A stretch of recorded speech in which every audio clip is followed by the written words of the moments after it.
naman, dumako naman tayo dito. Kamustahin naman natin. Teka, bago natin simulan, kamusta na po, Pia Cayetano? Kamusta na po, Alan? Kasi baka magtatampo nagtatampo po sila pag hindi kinakamusta. Kaya bago namin simulan yung topic na to, kamusta po kayo? Sana po okay kayo. Ayan ito pong drama-rama, daigpang telenovela, daigpang Korean novela sa Netflix. Grabe, imbis na makita natin na humingi ng kapatawaran ang ating mga walang kwentang senador. Sorry po sa word mga kababayan wala po talagang kwente. Kasi huling-huli na po, talagang todo deny. Anong masasabi mo dyan, Attorney Francis? Ikaw yata yung nakausap ko noon tungkol sa gaslighting. Yes. Na ang mga DDS mahilig sa gaslighting. Itong mga senador, parang ugaling DDS. Gaslighting. Ito yung katotohanan, pero binabaliktad nila, sinasabi nila, ito ang totoo. Ikaw ang hindi totoo. Kahit na tayo yung tama. Ang tama ay the Senate was not under attack. Yes. Ang tama, si Mau Aplasca ang nagkamali na nag-warning shot siya. Wala namang threat. Diba? Tinanong naman niya, law enforcer, NBI, pero nagpaputok siya. He was not under attack or under threat for him to give a warning shot. According to the PNP Operations Manual, hindi niya sinunod yung guidelines kung kailan ka nagpapaputok ng warning shot. Attorney, masingit ko lang Ikaw, pulis ka. Ikaw si Aplasca.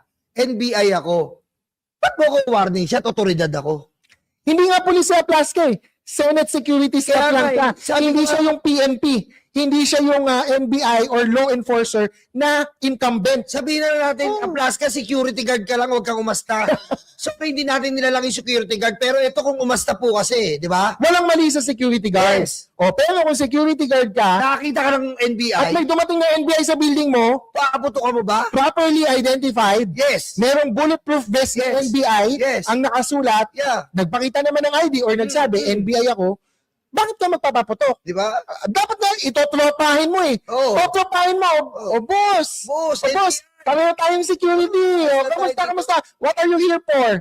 Gusto mo ng kape? Di ba? Hindi.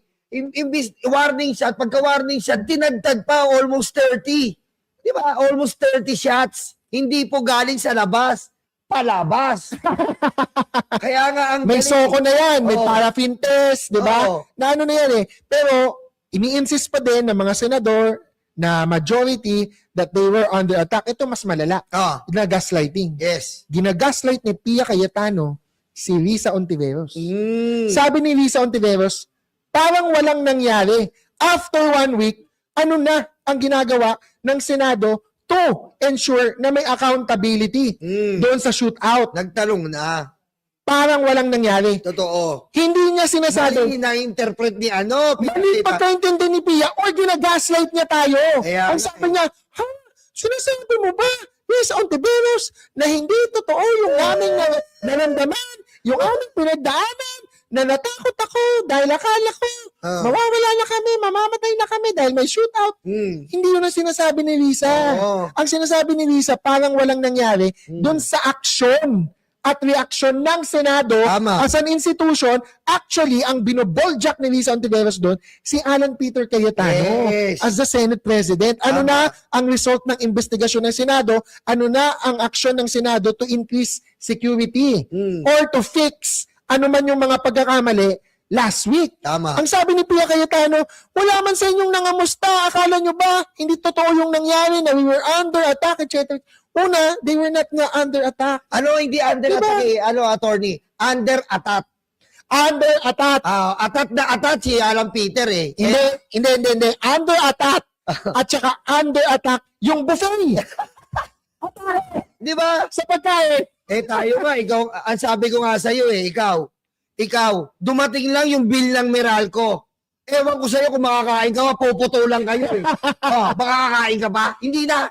No, hindi. Tsaka ito ang presidente, pag may barilan around the president, president muna to but this will also apply to senators. Ang gagawin ng dyan, PSG or ng security, i-escort away, i-usher out kagad sa presidente while covering him. So, kunwari, President, duck, or duck. take over. Tapos gaganon yung mga kamay, tsaka katawan. SOP yun. Mga 10 o 5 PSG yun. Oo. Papaligiran si Presidente. SOP yun. SOP yun. Sa senador, it might not be like that, but it should be similar, which is under attack. Okay, may putukan. Let's evacuate. Yes. Take shelter. Yes. Diba? Sisecured mo muna yung VIP mo na senador. Especially, wala namang putukan doon sa may kwarto nila. Yung corridor yung may putukan, Yes. diba? There was time and space to evacuate them. Bakit hindi sinunod? Tama. Baka kasi may script. Diba? May script talaga. Baka kasi may script kasi mag-FB Live kayo. FB Live, we are under Sabay-sabay pa. Sabay-sabay pa. Tapos, ito yung mas malala, kaya gaslighting. Yung mga minority senators, bakit wala na sila dito? Di ba, hinahanap yung mga senador na hindi naman nila kagrupo. Sabi ni Alan Peter, wag na kayong sumama sa aming dinner. Kasi ang meeting namin, para sa amin lang. Mayorya lang. Mayorya lang, sabi ni Erwin Tulfo yan. Na, may documentation si Erwin Tulfo niyan. So, hindi sila sumama. Umalis sila ng maaga. Pagtapos ba ng trabaho mo, ikaw, hindi ka na ba uuwi? Para makita mo pamilya mo, kumain, di ba? Natapos yung session 5:58. Nag-uwian na. Yung mga minority. So ano yung gaslighting doon?